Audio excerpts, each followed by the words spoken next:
Hey everybody, welcome to Hearing God in 2 Timothy chapter 1. We begin a brand new book of the Bible today. And like we always do at the beginning of a new book, we take a look at its background. We consider who wrote it, to whom, and what is the situation or the setting.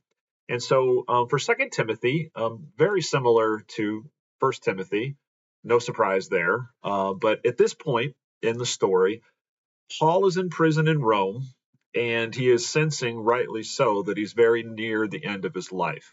Execution is drawing nigh. And so he wants to write to his spiritual son, Timothy, one more time and encourage him to persevere to the very end. So there's a lot of weight and personal material to what Paul is writing here to Timothy. If you put yourself in his sandals for a moment and consider, it's like, hey, these are kind of Paul's last words to his faithful spiritual son, Timothy. And so what he writes here, again, carries a lot of weight. And so my highlight for today was verses 6 and 7, where it says, "For this reason, I remind you to fan into flame the gift of God which is in you through the laying on of my hands. For God gave us a spirit not of fear, but of power and love and self-control." That second part of it, that verse 7, familiar verse to us. I think the context is interesting. We'll talk about that a little bit more in a moment. But as a church here at First Baptist, we've been talking a lot recently about spiritual gifts in our sermon series on the church. And here, Paul tells Timothy that we have a responsibility given to us by God to steward the gifts and resources that God has given to us. And that certainly includes our spiritual gifts.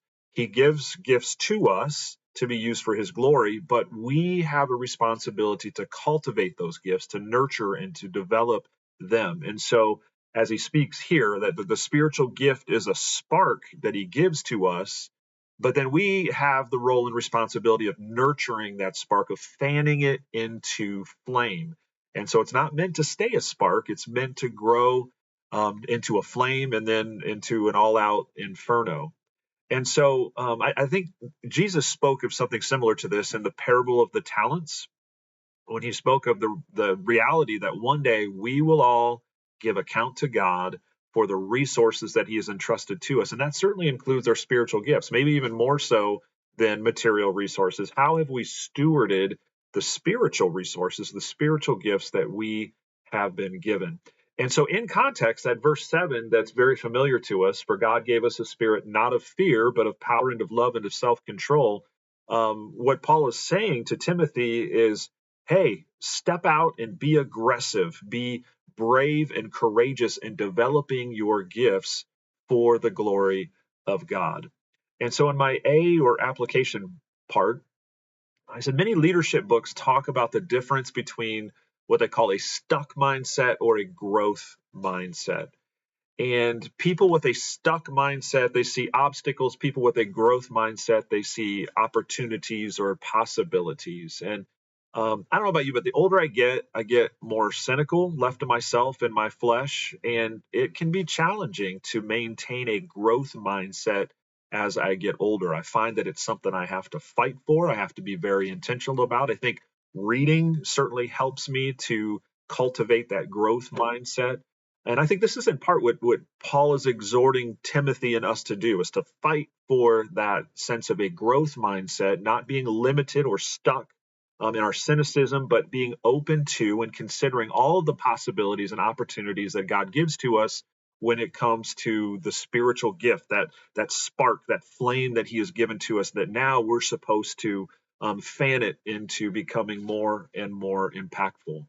And so I guess my question for you and for myself today is, which mindset do you have yourself today? Is it more of that stuck mindset or more of that growth mindset? And would you be courageous? Would you be brave, as Paul was speaking to Timothy about stepping out in faith and doing what is necessary to take what God has given to you, that spark, and to fan it into flame so that you can be as impactful as possible for his kingdom? And for Paul, this was urgent because he realized his days were numbered. But that's not any different than the rest of us. Our days are numbered too. We just don't know how many days they will be. And so there's an urgency for all of us, I think, to do it now. And so that's why Paul speaks so bluntly. For God gave us a spirit not of fear, but of power and love and self-control. And so also, I might ask you, do you know your spiritual gifts? And to what degree are you cultivating those? Are you nurturing them so that that spark that God has given to you is fanned into a raging inferno?